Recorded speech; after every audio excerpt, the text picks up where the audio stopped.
Doctor Shahzad نوید جدون ہے. جیسے کہ آپ کو معلوم ہے کہ ABCD کے چینل کے تحت ہم اس کووڈ-19 کے اندر بہت سی سیریز آف لیکچرز کرتے آ رہے ہیں, اور جس کا آبجیکٹو یہی ہے کہ ہم ٹائم, ٹیکنالوجی اور ٹیلنٹ کو یوز کریں اور اپنے جو بھی ایگری بزنس کے جو ڈپارٹمنٹس ہیں جس کے اندر livestock, poultry, aqua, dairy, beef, جتنے بھی سیگمنٹس ہیں, اس کے اندر ہم اپنے ایکسپرٹس کو, لوکل ایکسپرٹس کو بلائیں اور ان سے جانیں کہ اس وقت انڈسٹری میں کیا ہو رہا ہے اور آنے والے ٹائم کے اندر اس کووڈ کے بعد how the things will change on.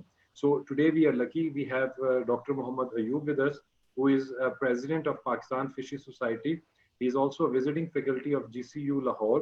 He was ex-director general of fisheries as well, and he's also the ex-director and CEO of Infofish Malaysia, chairman Biosphere Worldwide, and managing director Biosphere Consultant. So we have a very dynamic personality. Of course, he's very well known in the aqua segment. And today we are lucky that Sir has given us time. So today the topic of discussion would be very important. We have seen that in last few years, this aquaculture has tremendous shift and things are moving forward in Pakistan. So today, in presence of Dr. Muhammad Ayub, we are going to learn that how aquaculture look likes and what is the outlook of the aquaculture. So without wasting further time, I would be inviting Dr. Muhammad Ayub. So tell us about how the aquaculture look like in the current scenario and what are the future prospects. So just the house rule, those who are joining us and those who are watching us through our live session, they are requested to post their question, and those who are in our Zoom session, they can ask their question after this presentation. So we are going to have this 1 hour session, and hopefully we are going to respond all the questions through Dr. Muhammad Ayub. So Dr. Muhammad Ayub, floor is yours, sir. Bismillahirrahmanirrahim. Thank you, Dr. Shahzad Jadoon, for inviting me for this lecture. Today I will be talking about aquaculture outlook. And before I start, I would like to mention that statistics in any area is quite a tricky field. And it is especially tricky while you talk of aquaculture and fisheries. So most of the statistics which I will be presenting, most of the data I will be presenting would be latest FAO published data, FAO, OECD, or authentic published data by Government of Pakistan. So this I wanted to mention in the very beginning. We are very lucky that SOFIA, Status of Fisheries and Aquaculture, which is published annually by FAO, for SOFIA 2020 is out. So most of the statistics which I will be using today would come from SOFIA 2020. So before I begin, I would like to refer to the title picture. This is one of my favorite pictures, and I have taken it at one of the biggest water reservoir in Punjab, which is Chashma Barrage. And at Chashma Barrage, this fishing event where more than 100 boats, they simultaneously start fishing, takes place, and it's a wonderful scene to watch. So this is the picture taken of Chashma Barrage, which is incidentally the not only the largest reservoir in Punjab, but it is also the most productive eutrophic lake in Punjab. Talking a few facts about fish, because sometimes people ask, why fish? Why not some other white meat production or any other red meat production? So it is called as nature's superfood, and it is rich in calcium, vitamin A, omega-3, vitamin D, iron, zinc, iodine, vitamin B12, and many other essential elements. A few words about its nutritional importance. It is a source of the long chain omega-3 fatty acids, and especially EPA and DHA. EPA, eicosapentaenoic acid, and DHA, docosahexaenoic acid. And these fatty acids are important for optimal brain and neural system development, especially in children. And initial growth period of 1,000 days very crucial. So it is, nutritionists say it is essential that you include fish in the diet of not only pregnant women, but also the early stage children. So this also is, fish is very important in CHD, coronary heart disease. And the daily recommended dose of 250 milligram of EPA and DHA per adult give optimal protection against coronary heart diseases. And there should be at least 2 meals a week. Now coming to the challenges, what are the challenges facing this sector? On the left, decreasing resources. Number one is overexploited fish stocks. IUU fishing, illegal unreported fishing. Unregulated and unreported fishing. Overcapacity in fishing fleets. Degraded environment and ecosystem, climate changes, and post-harvest losses. And on the right side, there is increasing population, there is increasing economic development, and increased consumption, per capita consumption.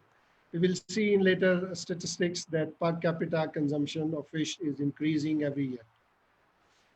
So this is the statistics, the latest published FAO table.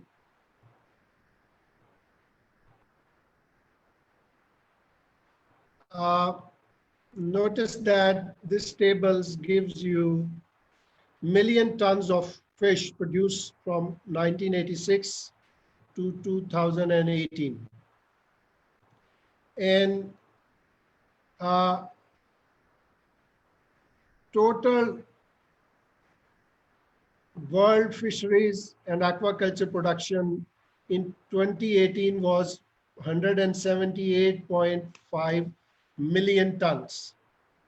And out of this 178.5 million tons, 96.4 was capture fisheries and 82.1 was aquaculture.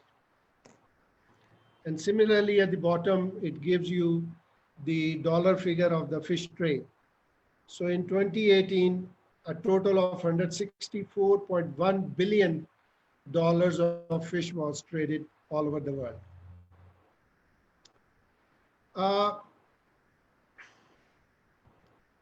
Coming to the statistics again, the global fish production has increased at an average of 3.1% from 1964 to 2017. In later slide, I will show you that the growth, there is an overall increase in production, but there is a very slight increase in capture fisheries, but there is a substantial increase in aquaculture production. But the rate of growth of aquaculture is also slowing down over the years. I will show you that in a later slide. So during the same period, world population grew at an average of 1.6%. So it means that the fish production have grown more than twice that of population growth. So what it shows that every year we have more and more fish available for human consumption because the fish production is increasing at 3.1% rate while population is growing at 1.6%. And also we know that during this period, all other animals, their production growth was 2.1%. So meaning thereby that fish production growth was higher. Fish consumption grew from 9 kg per capita in 1961 to 20.5 kg. So the contribution of world aquaculture to total fish production is also increasing. So in 2018, it was 46%. In inland aquaculture produced 62.5% of total aquaculture. So out of aquaculture, we know that aquaculture can be subdivided into marine aquaculture and inland aquaculture. So inland aquaculture has the major share, which is 62.5%. And out of aquaculture, fin fish is the predominant culture system. Although we know that, I will tell you later on, that shrimp is becoming more and more popular. And I will later mention specifically examples of few countries, especially our neighboring India, which has made tremendous progress in shrimp culture and exports. Because when I was working in Infofish, India was one of our member countries. We have 14 member countries from Asia Pacific. And I saw physically how India, they transformed their shrimp sector in just 2-3 years. In fact, in 2 years, they doubled their exports. And now they are exporting almost $5 to $6 billion every year. And major contribution is shrimp. So we will see later that Asia is the major producer. This is the trend in global capture fisheries from 1950 to 2018. And at the bottom, dark color is the inland capture, and this orange color is the marine capture. But you can notice that for the last about 10 or so years, the growth, there is no significant growth in capture fisheries. The curve is almost static. And this is the top 10 capture producers in the world. And it is very interesting that China is almost a leading country, even in production, even in export, even in imports. So they are like the major player in import, they are major player in export, they are a major player in production. But in the later part of the presentation, I will tell you that what are the projections. The projections are that production would be slowing down in China.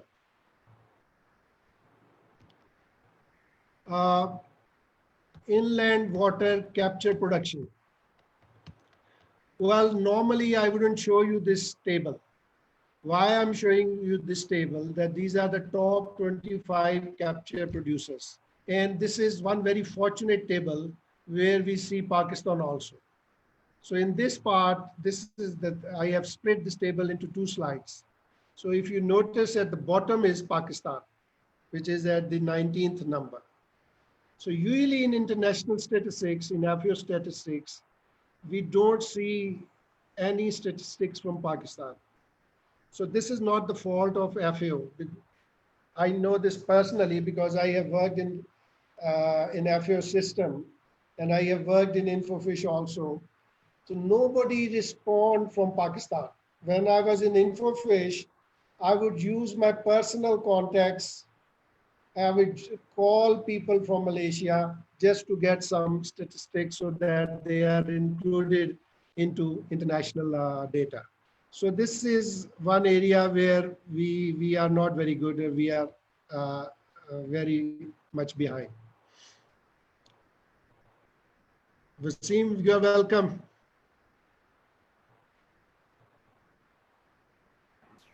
And notice that, Wasim. Assalamu alaikum, everybody.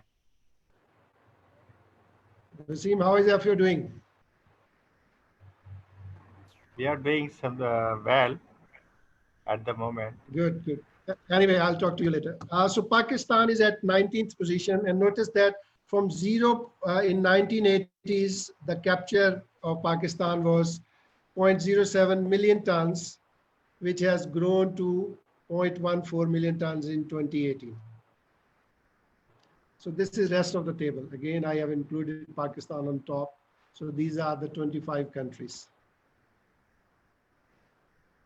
World aquaculture production of aquatic animals and algae. This is again interesting table.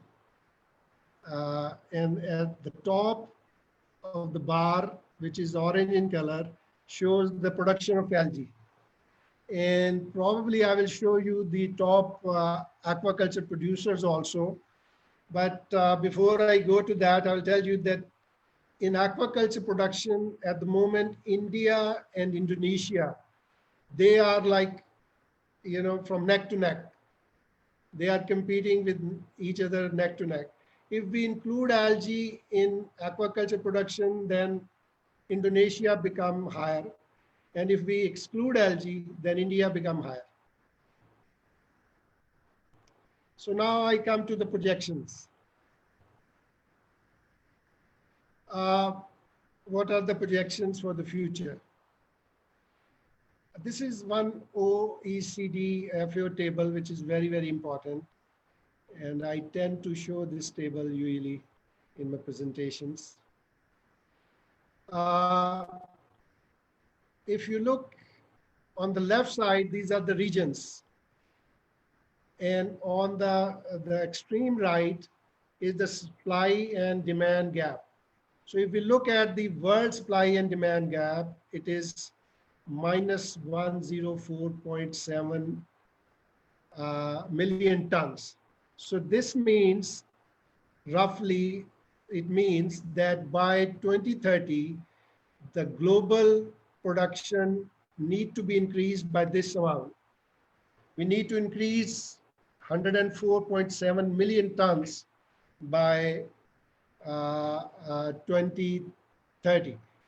So there is a big gap.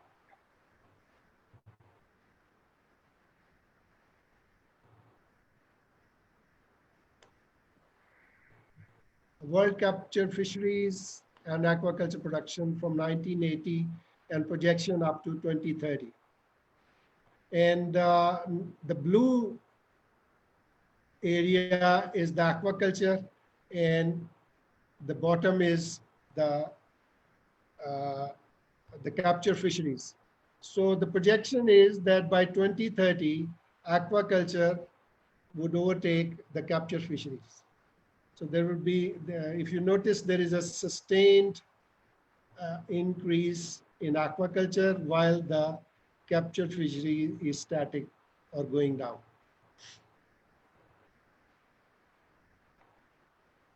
Dr. Naeem Sir, welcome.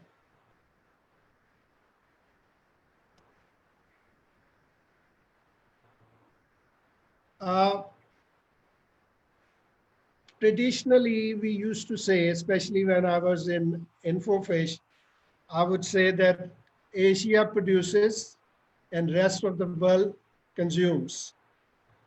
But the things are changing with the changing economies, because many of the Asian countries whose economy is growing, their per capita income is increasing, their fish consumption is increasing also. And those countries, some of the Asian countries which were traditionally only exporting fish, now have started importing fish also. And incidentally, Pakistan is also one of those countries. Although our imports are not very significant at the moment, but we have started importing fish. And I will show you later what is happening to our exports. So almost 80 to 90% production is from Asia. And China, as I mentioned earlier, will remain the world's leading producer. Its share in total production will decrease from 58% in 2018 to 56% in 2030. So as I mentioned earlier, it is projected that there will be a slight slowdown in growth of aquaculture in China. But overall, there will be increase in aquaculture production. So this was the slide which I was mentioning earlier. You notice that in 80s, there was more than 10% growth in aquaculture production. And this was also true in Punjab. In Punjab, in 80s, we also saw a few years where growth in aquaculture farming was almost 12%. But then it started decreasing. So global trend is also the same. In 90s, it decreased to 10%. In 2000s, it was 6%. And in 2020, it is about 3%. And this is a trend which also applies to Pakistan.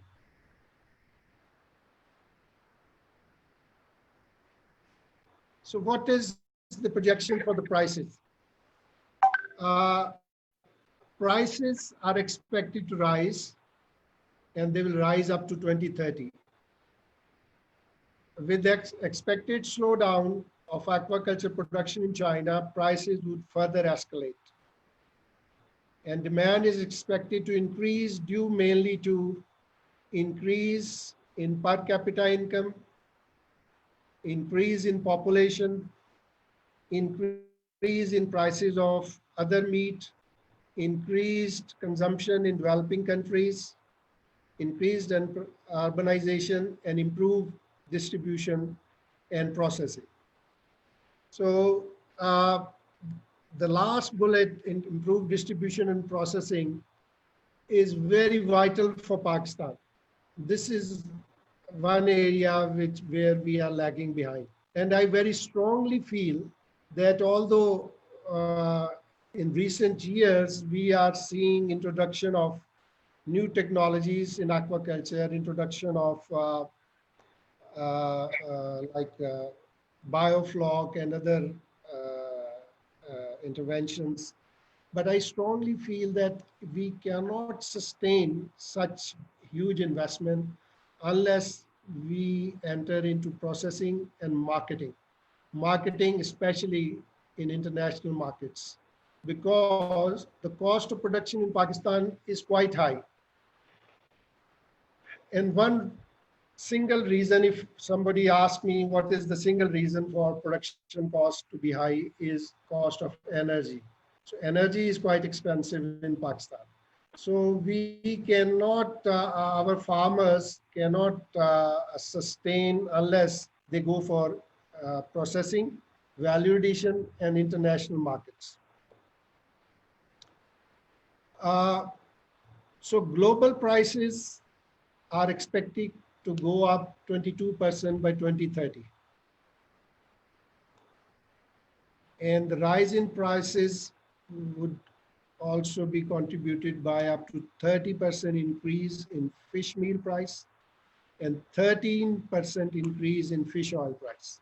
So these are very expensive commodities. And we aquaculturists, we all know that in fact, fish meal is becoming scarce each and every year. So it is only countries like Pakistan where our average catch, marine catch, is not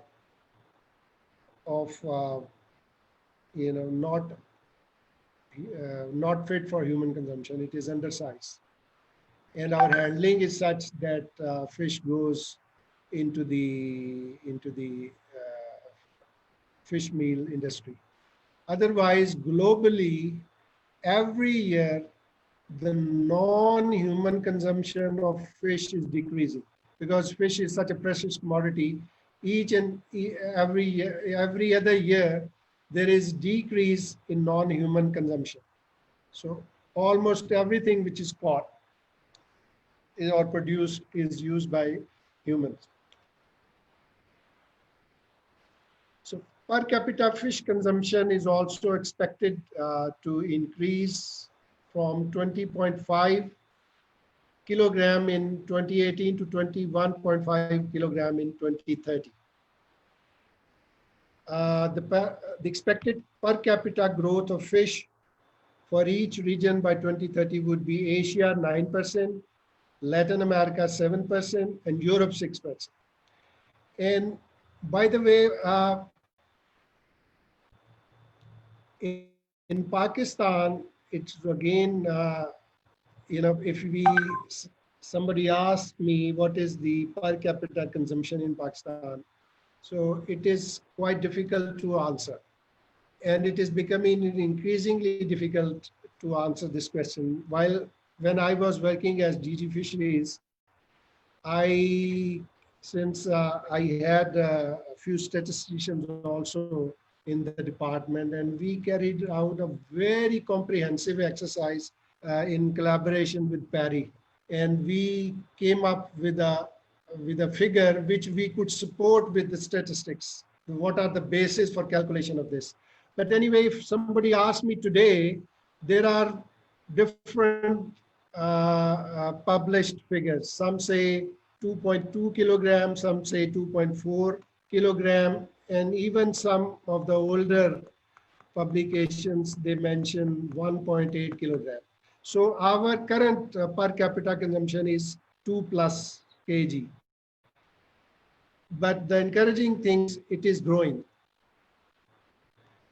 So what are the uncertainties, especially in view of COVID-19? So OECD and FAO has carried out a very, very good exercise. And this exercise, they completed end of May.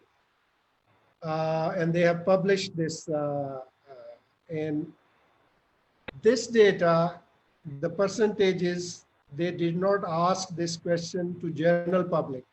Rather, they asked the regional fisheries organizations. Like I mentioned to you, the InfoFish is one regional fisheries organization. Similarly, there are NACA and other fisheries organizations. Somebody want to say something. So they asked these regional organizations about the impact of COVID-19 are expected to have negative consequences on the management of fish stocks or on the production and management of aquaculture. So on aquaculture production, the 100% response was yes, that is COVID is going to affect aquaculture production. And for captured fisheries, 91% is yes, while 9% is no. Khavar Saab, you are welcome. And then uncertainties of COVID-19 on fisheries research and fisheries prices. So about the research, is the impact of COVID-19 having or expected to have negative consequences on the research of fish stocks? So 79% of regional organizations said yes, 21% said no. And when we look to the fisheries prices, owing to the impact of COVID-19, has the price paid for fish been affected? So about captured fisheries, 27% responded that there would be decrease, and 36.5% said increase, and 36.5% said don't know. So a majority, I would say, think that there would be prices would be affected. And aquaculture, again, 36.5% believe decrease, 36.5% said don't know, and 27% said increase.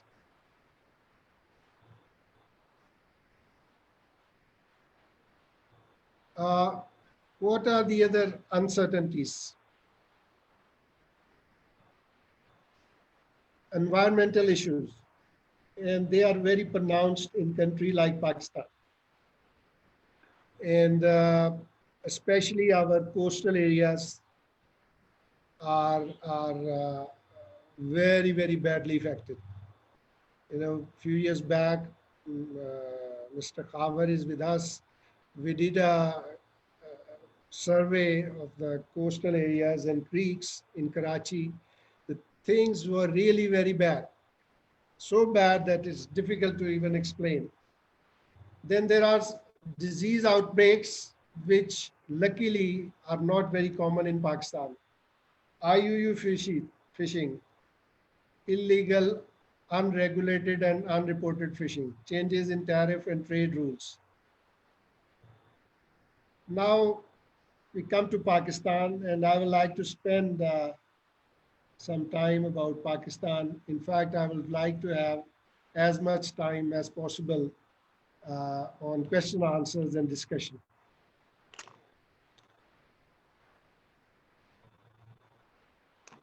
This is very important slide to me.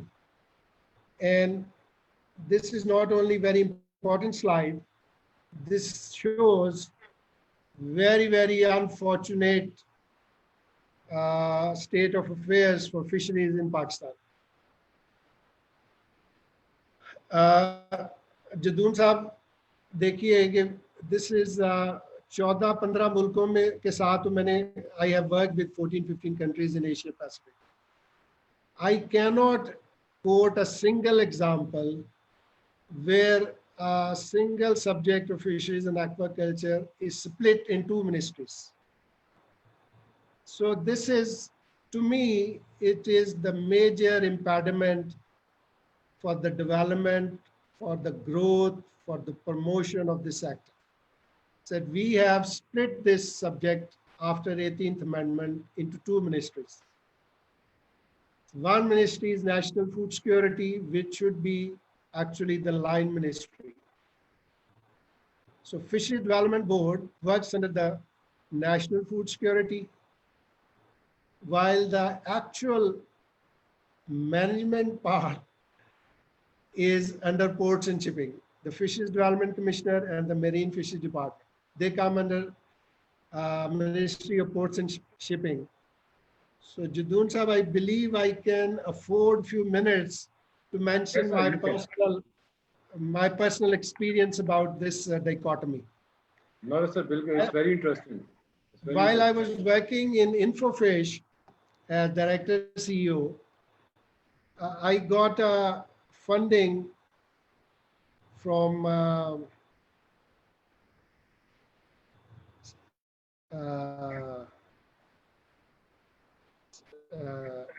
CFC, Common Fund for Commodities.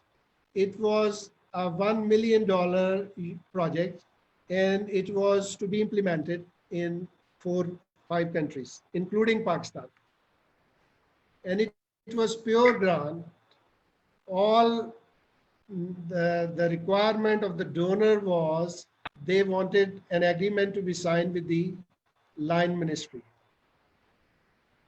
So I implemented that project in other 4 countries, including India. So although I was sitting in Malaysia with blue passport, official passport, and my High Commissioner told me that you won't be able to get Indian visa sitting in Kuala Lumpur. You will have to go to Islamabad since you have official passport. But I didn't come to Pakistan. The Indian government was aware the project is very important. So the line ministry asked the foreign ministry, and foreign ministry wrote to their High Commission, Indian High Commission in Kuala Lumpur, and they gave me visa in KL. Because they wanted badly, the project was so important for us, for Pakistan. It was processing of freshwater fish, not only processing. I was going to bring experts, I was going to bring machinery. Then I was going to market the product in international seafood festivals. So I in fact called the Ministry of Ports and Shipping thrice. In fact, I twice came to see the Secretary Ports and Shipping. When I would see the Secretary Ports and Shipping, incidentally, once the Secretary was my course mate. We did a course at Harvard University together. So when I met him, he said he didn't know that fishery is also part of his ministry. So I gave him all the documents. I said, all you require is just to sign, and we would have a signing ceremony in a five-star hotel because the donor wants some visibility. So we would invite some senior policy makers, so there is visibility of the project. And all expenses would be paid by the project. But I couldn't get that sign. Then a new secretary came, I came to see him. He also replied me the same thing, that he didn't know that fisheries is part of Ministry of Ports and Shipping. So the bottom line is I couldn't bring that grant to Pakistan in spite of my best efforts. So this is hurting the sector very badly. And wherever I get the opportunity, I always highlight this. And another unfortunate part is that Fisheries Development Commissioner, which is a very, very important position. And there is so much technical assistance, there is so much funding, there is so much grant internationally available, because I have worked in the FAO and other systems. I know how much, and Pakistan is member to many organizations. So we can very easily get assistance from those places. But unfortunately, for the last about 10, 15 years, we don't have any regular incumbent as Fisheries Development Commissioner. So they always make some makeshift arrangements. Sometimes they give charge to some person in the ministry who is not technical. So this is very unfortunate part. And unless we fix this, I don't see any substantial growth. Khabar Saab has retired as additional secretary. He would also probably bear me on this. Khabar Saab, मैंने ठीक कहा या गलत कहा? नहीं, आपने बिल्कुल सही कहा. You are right. I have been working with you since your PhD in the USA, and the condition of Fisheries Commissioner position is very, very weak since last 15 years. There has not been appointed any technical or professional person over there. If it is placed over there, right person from fisheries, then we will see some changes in our fisheries. Now the people come from other professionals, so they don't have any even information about the fisheries. So it's very bad situation. You're right, sir. Thank you. Thank you. Okay, so coming to the statistics in Pakistan. By the way, I got this statistics with my personal contact with the Ministry of Food Security from Office of CEO Fisheries Development Board. So the marine fish production targets for 2019 and 20 are 504,000 metric tons. Remember, these are metric tons. These are not million tons. The earlier global tables which we were looking at, they were million tons. So, but these are metric tons. So inland production targets for 1920 are 306,000 metric tons. So total 810,000 metric tons. So you can see from 2013, 14, 15, 16, there is not a substantial growth. There was substantial growth in 80s. And that was also only because a rapid development of aquaculture in the country. And still more dismal situation about the exports. You see, they are almost static. In fact, you see quantity is almost static, and the value is also although over the years, the price of the seafood is increasing, but we are increasingly exporting low value seafood because our natural resources are already overexploited and we don't have a marine aquaculture, and freshwater fish is exported in very little amounts, very negligible amounts. So mainly it is the marine fish which is exported. So what are the issues? The issues are depletion of our natural stocks. I have shown you on the right and left the two of the biggest mahasir caught from Attock and from Sialkot areas in 60s. So we don't find such specimens anymore in our natural waters.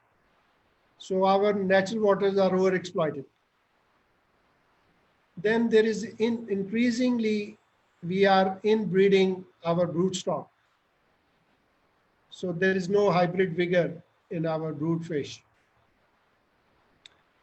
Aquatic pollution, destruction of breeding grounds, high cost of inputs, and almost no coastal aquaculture. So it is very important that we protect our natural populations. So every year we used to release millions of fingerlings into the natural waters to sustain the natural population. Lack of certification. So although luckily we have two quality assurance lab, one is in MFD Karachi, the other one, the biggest lab is in Lahore, and both are ISO certified. And marine fisheries from very beginning have the legislation. The Punjab has legislation, which when I was DG, we got it, the act approved. But since then, we haven't been able to notify the rules. Because in international market, you cannot enter unless you have certified fish. Then lack of processing facilities. Whatever processing is present is in Karachi, which mostly process the marine fish. And that processing is also very minimal. There is very little value addition. And the most significant lack is the presence of a modern hygienic fish market in Pakistan. Fishery Development Board once agreed with us that they would fund one market, and the arrangement which we discussed was such that the market would be constructed with public fund, but it would be then ultimately handed over to private sector to run the market, and public sector would only regulate the hygiene and other quality issues in the market. But unfortunately, we don't have such market. And I very strongly believe if we have a proper fisheries development commissioner sitting in Islamabad, we can get this funding from FAO. FAO established an excellent fish market for Sri Lanka near Colombo, and I have visited that market. So they totally funded that market. In fact, I brought all the blueprints and all the layout for that market to Pakistan. I will stop here. We have about 15 minutes. Thank you for your attention. Any question, any comment, you are more than welcome. Thank you very much, sir. You have taken us through the journey of, in general, the aqua industry. You have set a very good stage by giving the importance of the fish in our day-to-day food activities, and then you have given us a glance of what's happening around the globe, and of course, the vibrant challenges that you have mentioned. Of course, these all challenges can be converted into opportunities. So just coming few questions from my side, then I'll be asking my colleagues that will join us. They can ask questions. So You mentioned that the aquaculture is taking over the natural fisheries or inland fisheries. So once we talk about this thing, this is an opportunity for Pakistan. Do you consider it?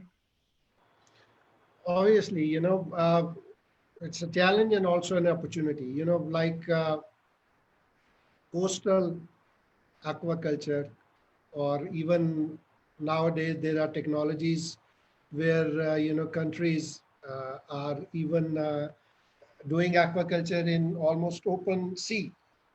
So that is an unexplored frontier. So that is a big opportunity. And our farmer is very enterprising. In fact, at times they are going at areas, they are going ahead of public sector. They are bringing new technologies. But still, public sector has to guide them, has to do their hand holding, and unless they help them in certification, processing, and entering into the international market, it's very difficult. You have seen that our export for the last about decades are about 300, $400 million. India's export is $6 billion. And as I mentioned, in 3 years while I was in Infofish, their export doubled in those 3 years. The same is true for Indonesia. They have been giving so much emphasis. Sometime I would invite Indonesia being a member country, I would invite one person to my meeting, and that would be a paid, invitation. But they would send 4 other people on their own cost so that they learn something in that meeting. So this is how they patronize the sector. No, I think this is a great opportunity because the graph that you mentioned, where the export was static, and of course we know this, the overcatching challenge in our natural captured fisheries. So probably this is an opportunity for the aquaculture industry. At least they can grow and they can embrace the new technology so that they can meet up the demand. So once we talk about the some of the challenges, and of course energy is a key challenge once we talk about the cost of production per kg.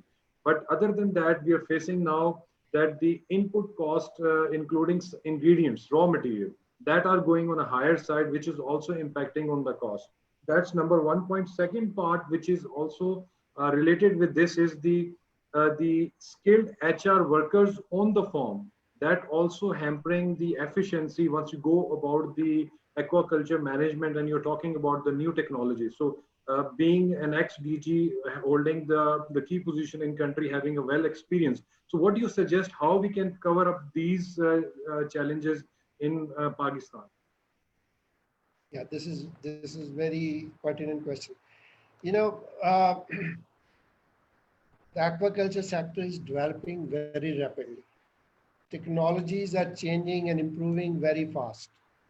And you cannot keep pace with the world unless you give exposure to your manpower to those places. So for that, before retiring as DG in 2016, I was able to get a project approved from Chief Minister Punjab, although it was very, very difficult, in which I sent 46 officers abroad for training. 46 officers. And it was tailor-made training. They went to AIT in Thailand. They went to Wuxi in China. And we specifically told them that these are the areas where we want them to give hands-on training. So those are now the very key resource for the department. And they should be now involved in research and training institute where private sector farmers come for training. So they should act as master trainers. And only then you can, transfer that technology to the private sector. And this should be a continuous ongoing process. It's not that, people went there. And the other thing is that we should strengthen our research institute, research and training institute. And the only way we can strengthen that institute is to have a very strong linkage with universities, which we used to have. We had about MOUs with 3 universities, but we need to make that collaboration and cooperation more active and at practical level. Just another question related with this, because you have a very practical experience and you know the aquaculture industry of Pakistan very well. So once we segmentize this business, we found that genetics is there, then the aqua management or the farm management is there, then you have a feeding management, then you have a processing or the marketing, and then your HR. So once we talk about these collaboration on different segments, so as you mentioned that we have the officers who have been trained on these things. So we need connections. Probably that what is something we are missing on the ground, maybe to some extent. Yeah, we need to have a judicious use of our trained manpower. This is probably the very safe wording I can use. But let me also, one thing I forgot to point out. While we say that our natural resources, especially the marine, are overexploited, are highly, highly polluted, but at the same time, we have areas which are pristine. And if we go to Balochistan, if we go to Gwadar, go to Pasni, go to Juni, those coastal areas are still pristine. They have the natural beauty, they have the flora and fauna, and they are, like unexplored areas. So that is also a big opportunity. I truly agree, sir. Truly agree. So last question from my side, because there are two elements which always hamper all the agri-food businesses. One is overproduction, and another is the climate change. So this is what is more affected, especially in the aquaculture business. So what's your foresee in the coming years in Pakistan? So how we can cope up with these two big challenges? Well, climate change, is a global phenomenon. So we, as a single country, can't do much. We can control the aquatic pollution to some extent, especially in big cities where our city sewage is going into our freshwater streams untreated. But at the same time, there is another issue. Most of our waters, our freshwater streams, they are international waters. They come from India. So in many cases, lot of effluents and toxicants are being added by India into our freshwater streams. So there is a international law, but to invoke that law, we need to back it up with scientific data, which is also available, but it is not in a proper form. It is not, like aggregated so that we can take it up with the Indian government. But we must, on our part, if we could do just one thing, we can treat our city sewage and industrial effluents before we throw them into our freshwater streams. Because in a narrow sense, we only see that these effluents are affecting our freshwater streams. But ultimately, these freshwater streams are falling into our sea. So they are also ultimately going to, in fact, they are affecting our marine life also. Just one comment on this, like overproduction scenario, because you have pointed out a very good thing, that marketing and processing that we are lacking, and probably this is what is the another reason that we could not get the value what the farmer is aiming for, or he wants to get to be into the business. So how you suggest that how we can improve the marketing system in Pakistan? Uh,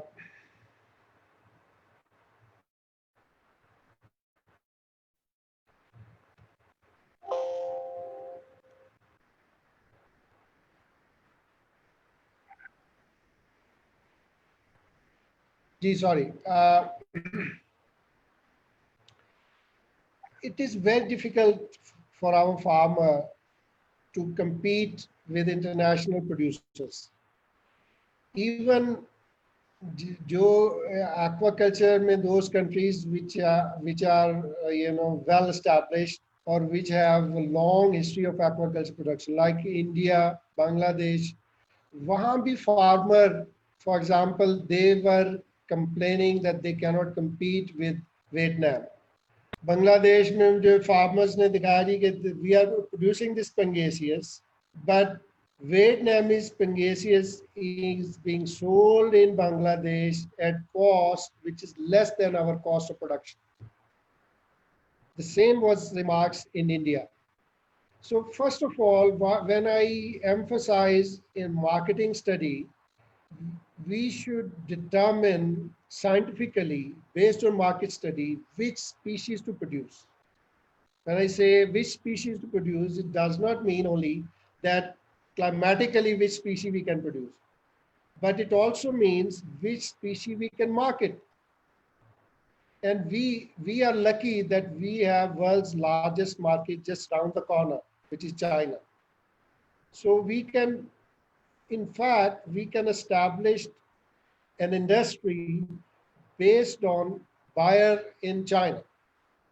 We can have such arrangement that we produce, because when I was in Infofish, the primary objective of the Infofish is marketing research. So sometimes what happened that a country is facing difficulty in exporting its product, but only the changing the cut of that product make the product acceptable to international market. So this is science. You have to do a marketing study, and the project which I mentioned, which I could not implement in Pakistan, it included that component. So we were going to do marketing study. We were going to see which fish we can produce in Pakistan and take it into the international market. And then there was a component where we were going to establish link between producer here in Pakistan with the importer in some foreign country. So that's how we should proceed. Because abhi bhi aapko pata hai ki once way back, about I believe 15 years back, the Rahu started coming from abroad. Yeah. And our producers were unable to compete with that Rahu. So we tried our best. We approached the federal government that there should be some barrier, some tariff barrier on that Rahu, and they would say that because of WTO, we cannot have a tariff barrier. So then we went for technical barrier. That is when I started working. We got the specimens analyzed, and we found contaminants in few specimens. Then we had no certified lab. That is when I started working to establish that quality assurance lab in Pakistan, and then we also got an act approved in Punjab. Punjab, in fact, is the only province which have Quality Assurance Act. The other act is with federal government, with MFD. So, but unfortunately, so far we haven't been able to implement that act because the rules are not notified yet. Okay, thank you, sir. Now we have our colleagues with us. So I'll start from the bottom. So we have at the bottom Miss Varda. If you're listening me, you can give your comment or question to sir.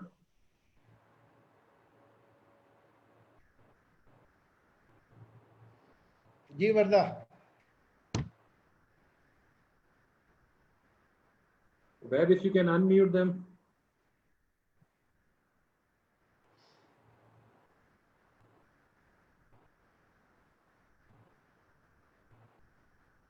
Okay, so I guess then we have Mr. Wasim. If he's listening to us, please, sir, if you have your comments or any question from sir, you're most welcome, please. Thank you, Shehzad.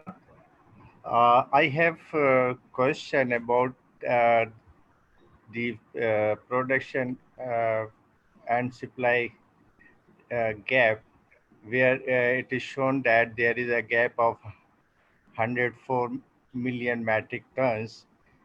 Uh, how this gap can be, definitely aquaculture can fill this gap, but in the another slide it was shown that uh, the most of the fish production from the aquaculture come from the fin fish, not all the other species. So what fish species, what are the fin fish species are suitable for the aquaculture production to meet this gap in near on short-term basis, to get the target, to meet the target before 2030. Thank you very much for your And question. another question is Let me answer this first. Since you are such a dear friend, and we have been together at many places, and now you are working in such an important place. You are in FAO. In fact, I should be asking you this question. But let me answer this first. You know, finfish culture, which is popular globally, is tilapia, is barramundi or sea bream, and is pangasius. But I probably forgot to mention this, but there is an increasing shift towards shrimp also. Like the example of India, example of Indonesia, their major production is shrimp. So probably this trend would also continue. But most popular freshwater fin fish are three, which I mentioned: tilapia, sea bream, and pangasius. So what was your other question? Yeah, this, the how this gap would be bridged, supply and demand gap. Do you see any? yes, the by another question is that it is basically not a question, it's just a comment regarding the export of the fresh fish from Pakistan. The basic there is, since there is no regulatory framework for the to regulate the fish farming in the freshwater or inland water areas, and due to that, legally the freshwater fish cannot be exported. And although there is some provision under the Pakistan fish inspection and quality control rules, which provides some uh, provisions that aquaculture product can be exported if they meet the requirement of the international markets. And if you look at the international requirements, which requires regulatory framework, which is not available. So this is the main hurdle in the development of the aquaculture at the moment in Pakistan as well. Thank you. Well, yeah, this is very important. You know, the quality requirements are getting stringent day by day. And but still there are different set of standards by EU, Japan, Middle Eastern countries, and China and USA. So they differ. They are not the same. But one thing where we are lacking, although as you mentioned, Wasim, you in MFD had that Quality Assurance Act, but we still don't have national residue monitoring system or monitoring policy, which we should be working very quickly. And because you very rightly pointed out, without that, we cannot export to certain countries unless we have a set policy on residue monitoring and certification.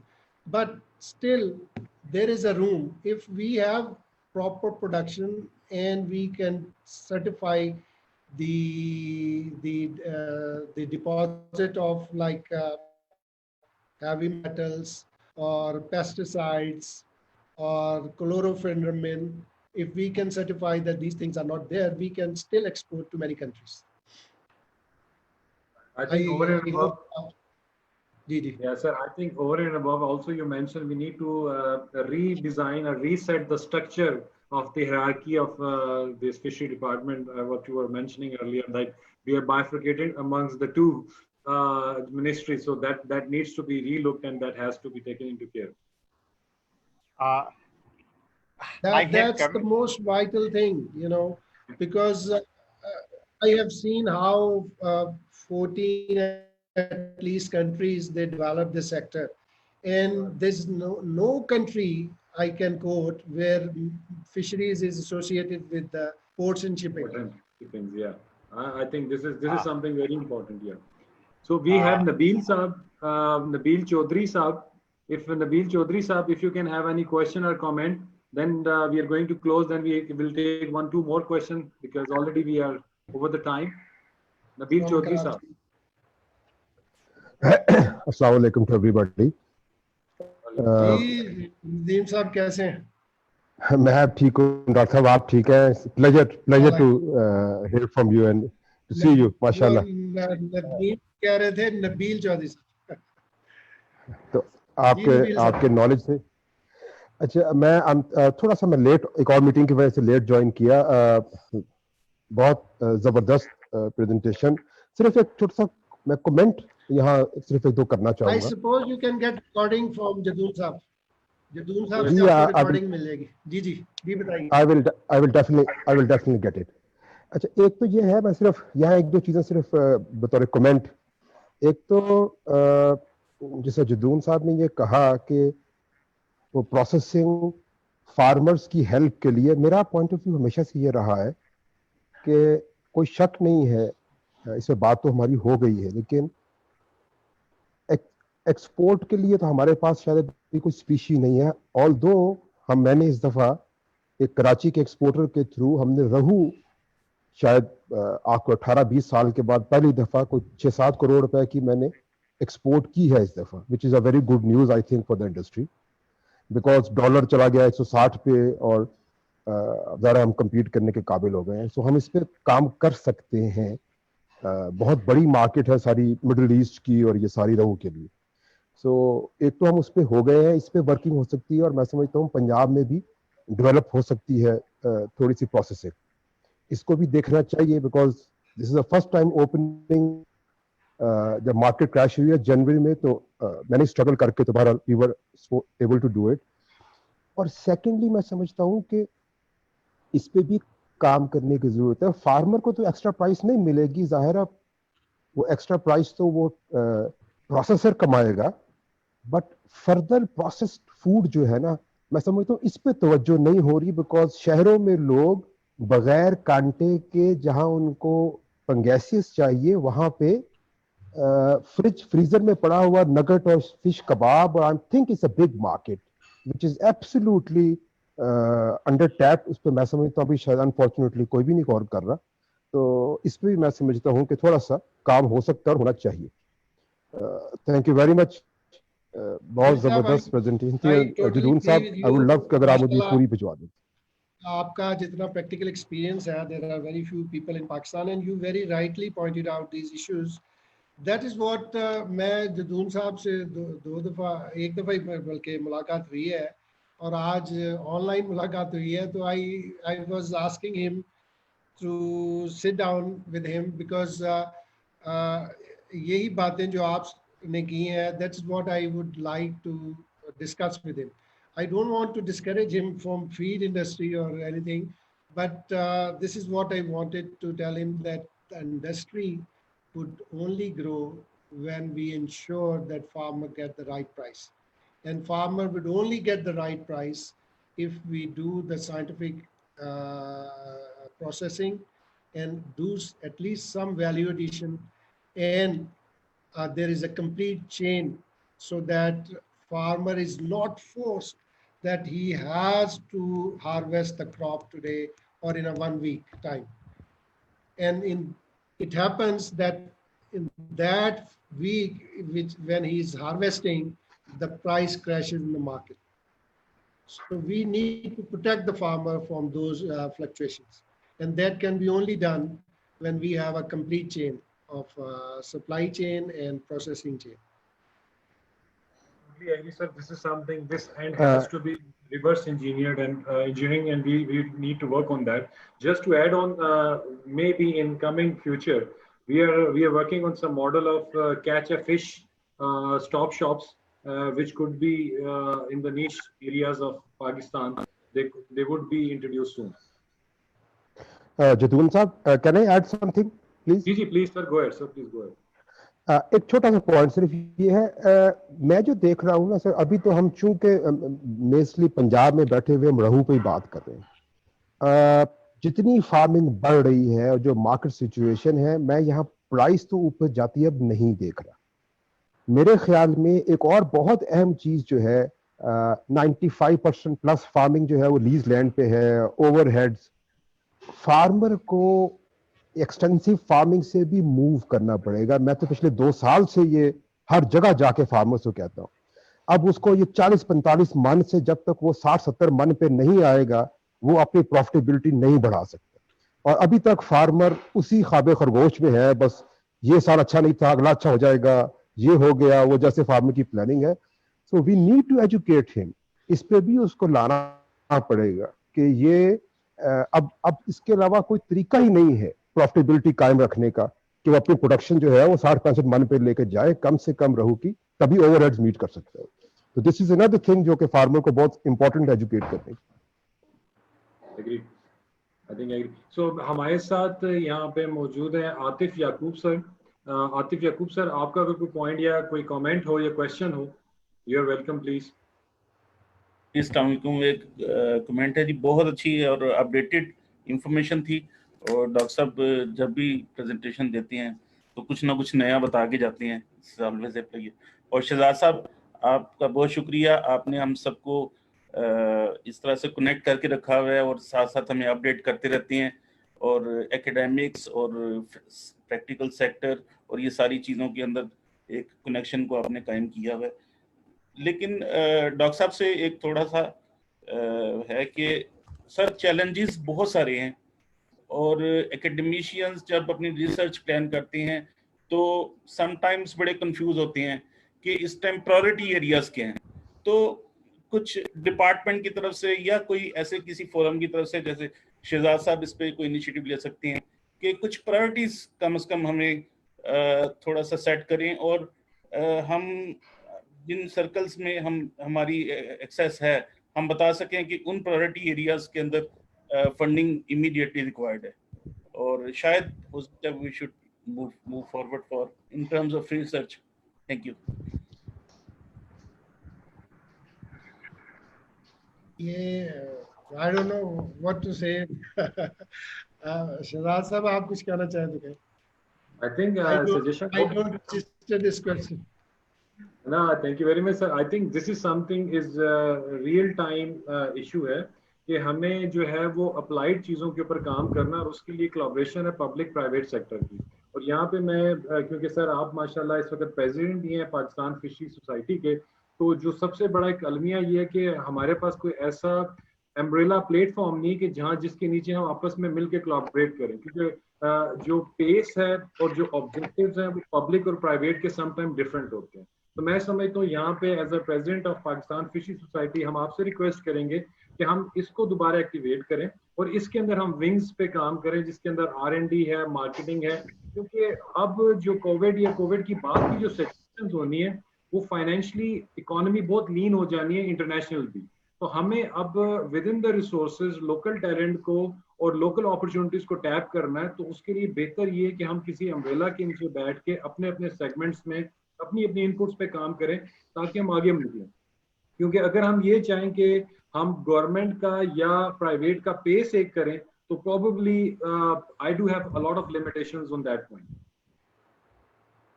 जी बिल्कुल, I totally agree.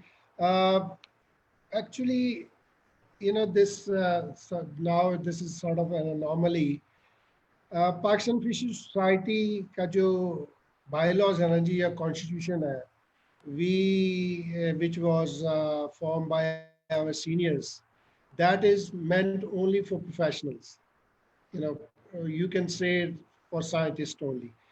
But we have discussed this now many times that the things have changed over the years, and we should have another category of membership into the society so that all practicing aquaculturists and fisheries people can also participate. Inshallah, we have worked some on this, but soon I hope we will get this resolved, and we will make the membership broad-based. I think this is going to be a fair enough for the sector, and probably we can connect with most people, and then we can get more ideas. So last question from this Galaxy C9 Pro. I can't see the name. So یہ it's تو Galaxy. Khawar صاحب ہے، یہ خاور صاحب ہے. جی خاور صاحب. سر خاور صاحب C9. آپ کا کمنٹ اور question sir. Thank you, Shahzad Saab. Yes, sir. I have just comment that the presentation presented by the Dr. Ayub Saab is very technical, professional, and very good presentation. It has covered all aspects of the fisheries from the inland aquaculture and the marine aquaculture, also the processing plants and harbors and everything. The thing is that as per FAO report, which was published in 2015, with the cooperation with the MFD, Marine Fisheries Department, it says that there is a decline in fisheries resources. I mean, in fish production over there. So the same is with the also in the freshwater area as in the marine area. Now, when the raw material is not available, what we are going to export? So limited catch is coming from the sea, and that is exported, and we are earning $400 million US. So why it is? The thing is that we don't have right policies. Number one, Pakistan has no fisheries policy at federal or provincial level. We have no ministry, one ministry at federal or the provincial level. We don't have the proper person on the position of the Fisheries Development Commissioner who has connections with the world over and also within the Pakistan. So second thing is that the funding provided by the federal or the provincial government is not enough. It is very meager amount which is provided to the fisheries sector. Now, priorities are not set, infrastructure is not developed, electricity problem is also there, access is not easy for the coastal areas. So we need funding, priority, policy, and also the will of the government. You know, when you set priorities that we have to export 1 billion to earn $1 billion US minimum, as we have assessed in last years. So we can produce fish and we can earn $1 billion US. So we have to invest more and more. Now in between, you know, some World Bank people came and say, we are going to provide you funding and this and that, but nothing happened, you know, still. Since 2018, when I was the Director General over there in Sindh Fisheries. So the position is this, the situation, you know, which look is very bleak, but the people are like Dr. Ayub are there. Many people are there. They want to work, you know. So our government should make a forum, some research stations, and then make some policies and priorities and give some funding over there to the even to the provinces, you know, because the fisheries resources are in the provinces. So this is my comment, you know, if you are on the right path, you will be success. Thank you. I think this is the beauty because آپ اگر آپ right path پہ ہیں اور آپ محنت سے اور نیت سے کام کر رہے ہیں تو you will get the success. And of course ہماری limitations as a country as a nationals we know they are on a bigger side. But the good thing جو یہ بھی ہے کہ ہمارے پاس الحمدللہ بہت بڑی opportunities بھی ہیں. جیسے سر نے ہمیں بتایا کہ فشریز اگر خوراک کا حصہ ہو تو بہت سی بیماریوں سے بچ سکتے ہیں. اور ہم نے یہ دیکھا کہ کووڈ 19 کے اندر ہمیں یہ معلوم ہوا کہ امیونٹی کی کتنی امپورٹنس ہے اور اچھے اور آگ کی کتنی جو ویلیو ہے. تو میرا خیال ہے کہ fish is a future protein. اس کے اوپر تو کوئی ڈبیٹ کوئی ڈسکشن ہو نہیں سکتی, لیکن اس بزنس کو ہم کیسے الائن کر سکتے ہیں, کیسے پراپر بہتر کر سکتے ہیں. جیسے کہ سر ایوب اور آپ جیسے سر سینئر اور باقی بہت سے سینئر ہیں, وہ اگر تمام لوگ مل کے اگر برین اسٹارمنگ کریں گے, چھوٹے چھوٹے پائلٹ پروجیکٹس پہ کام کریں گے, تو میرا خیال ہے کچھ نہ کچھ انڈسٹری اپنی ڈائریکشن بنائے گی. اور جو ہی جب پرائیویٹ انڈسٹری آئے گی, جب وہ لوگ اپنا پیسہ ڈالیں گے اور اس بزنس کے اندر جب ان کو ROI نظر آئے گا, تو probably it will shape up ایک انڈسٹری کی شکل میں جائے گی. میں شکریہ ادا کروں گا ڈاکٹر ایوب سر آپ کا کہ آپ نے بہت زیادہ ٹائم دیا, آپ نے ہمیں وہ تمام ڈیٹیلز بتائیں جو کہ تمام سننے اور دیکھنے والوں کے لیے بہت امپورٹنٹ ہے. اور جو لوگ اس انڈسٹری کے اندر آ رہے ہیں, ایٹ لیسٹ ان کے لیے ایک ایٹ گلانس انفارمیشن کہ وہ تمام اپرچونٹیز کو چیلنجز کو ریویو کر لیں اور دیکھیں کس سیگمنٹ میں ہم کام کر سکتے ہیں. اور یہ پچھلے کئی سالوں سے ہم نے یہ دیکھا کہ ایگری فوڈ کے اندر جو بڑا چیلنج ہے وہ ہمارے پاس مارکیٹنگ کا ہے. اگر ہم مارکیٹنگ سیکٹر کو بہتر کرتے ہیں, اگر ہم ایکوا کے اندر بھی مارکیٹنگ سیکٹر کو بہتر کرتے ہیں, تو میں امید کرتا ہوں کہ نہ صرف ہم اپنی لوکل پاپولیشن کی ڈیمانڈ کو پورا کر سکتے ہیں جو کہ اگین ایک اچھے نمبر کے ساتھ گرو کر رہی ہے, اور ساتھ ہی ساتھ ہم انٹرنیشنل مارکیٹ کی اپرچونٹیز کو بھی ٹیپ کر سکتے ہیں.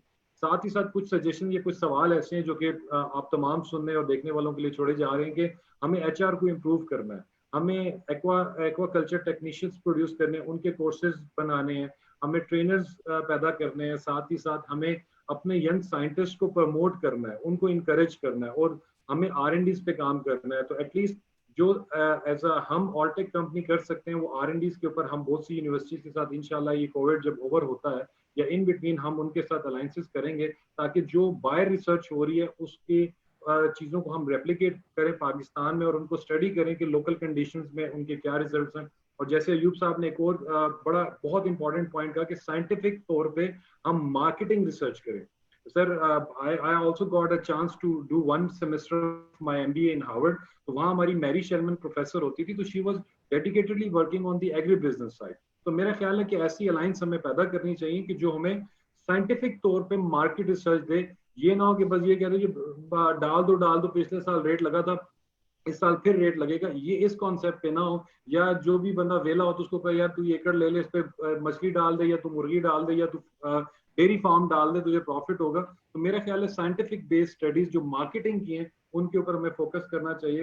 اور میں امید کرتا ہوں کہ سر ہم آپ سے دوبارہ بھی اچھے سیشنز جو ہے نا وہ ایکسپیکٹ کریں گے, اور ہم آپ سے سیکھتے رہیں گے. آپ تمام لوگوں کا بہت شکریہ, اسپیشلی سر آپ کا بھی بہت شکریہ. جتنے لوگ ہمیں دیکھ رہے ہیں سن رہے ہیں, اس کی ریکارڈنگ ہمارے پاس اویلیبل ہوگی انشاءاللہ. ہم آپ کو آج کے منٹس آف دا میٹنگ اور یہ ریکارڈنگ تمام لوگوں کو سینڈ کریں گے. اس کے اندر کوئی بھی چینج, کوئی بھی کویشچن آنسر آپ کا ہوتا ہے تو آپ بتائیے گا, ہم کوشش کریں گے ہم اس کے آنسر کو آپ کو جو ہے نا پرووائڈ کر سکیں.